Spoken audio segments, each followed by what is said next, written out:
بسم الله الرحمن الرحيم. رب اشرح لي صدري ويسر لي أمري واحلل عقدة من لساني يفقه قولي. ربي زدني علما ربي زدني علما. إياك نعبد وإياك نستعين. سبحانك لا علم لنا إلا ما علمتنا إنك أنت العليم الحكيم. وأفوض أمري إلى الله إن الله بصير بالعباد. يا عليم علمني يا عليم علمني يا عليم علمني. الحمد لله. سورہ یاسین کا ترجمہ اور تفسیر ہم پڑھ رہے تھے۔ کل ہم نے آیت نمبر 50 تک تلاوت بھی کی تھی اور ترجمہ جو ہے وہ بھی آپ کے سامنے بیان کر دیا تھا۔ البتہ آیت نمبر 41 سے آیت نمبر 50 تک تفسیر جو تھی وہ رہ گئی تھی، تو سب سے پہلے ان آیات کی تفسیر آپ کے سامنے بیان کریں گے اور پھر اس کے بعد آگے تلاوت کریں گے اور پھر ان آیات کی تفسیر آپ کے سامنے ذکر کر دیں گے۔ ٹھیک ہے انشاءاللہ۔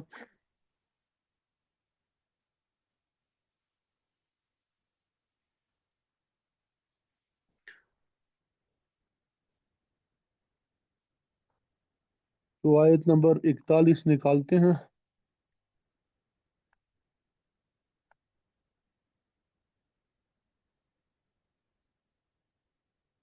وَآيَةٌ لَهُمْ أَنَّا حَمَلْنَا ذُرِّيَّتَهُمْ فِي الْفُلْكِ الْمَشْحُونِ۔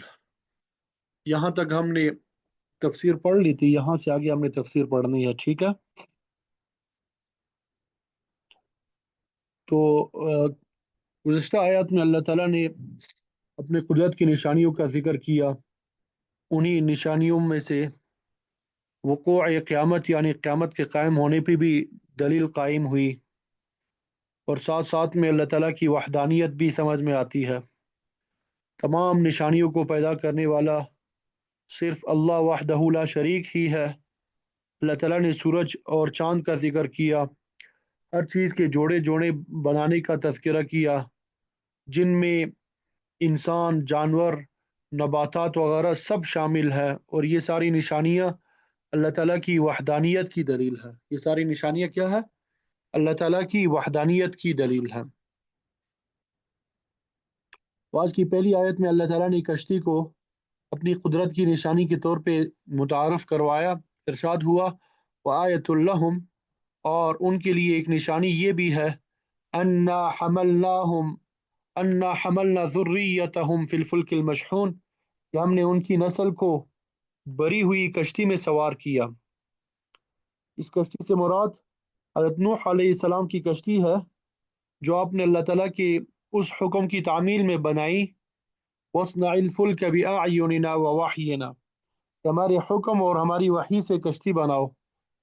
تو اللہ کے حکم کے مطابق نوح علیہ السلام نے بہت بڑی 3 منزلہ کشتی تیار کی، جس میں انسان اور جانور سوار ہوئے، اور اس طرح یہ کشتی جو ہے بھر گئی، جس کا ذکر یہاں پہ کیا گیا۔ ذریت کا لفظ عربی زبان میں اولاد یا نسل کے لیے بولا جاتا ہے، اس لیے ہم نے اس کا ترجمہ کیا کہ ان کی نسل کو بری ہوئی کشتی میں سوار کیا۔ تاہم بعض مفسرین فرماتے ہیں کہ لفظ ذریت اجداد میں سے ہے، یعنی اس کا معنی اولاد بھی ہے اور آبا و اجداد بھی ہے۔ اگر دوسرا معنی کیا جائے تو مطلب یہ ہوگا کہ ہم نے ان کی آبا و اجداد کو بری ہوئی کشتی میں سوار کیا، تو یہ معنی بھی درست ہے کہ اس وقت زمین پر آباد تمام لوگ انہی کشتی والوں کی اولاد ہے۔ اس وقت جو زمین پہ آباد ہیں ہم سب، جو کشتی والے ہیں انہی کی اولاد ہیں، اور موجودہ نسل انسانی کی آبا و اجداد وہی کشتی والے لوگ ہیں۔ کشتی حضرت نوح علیہ السلام کی کشتی یہ جو ہے، یہ اللہ تعالیٰ کی قدرت کی نشانی ہے کہ اسی کے ذریعے اس نے نسل انسانی کا انتظام فرمایا۔ فرمایا ایک تو ہم نے کشتی بنائی، وَخَلَقْنَا لَهُم مِّن مِّثْلِهِ مَا يَرْكَبُونَ، اور ہم نے ان کے لیے اس جیسی دیگر چیزیں بھی تخلیق کی جن پہ یہ سوار ہوتے ہیں۔ کشتی اور دیگر سواری کی چیزوں کی تخلیق کو اللہ تعالیٰ نے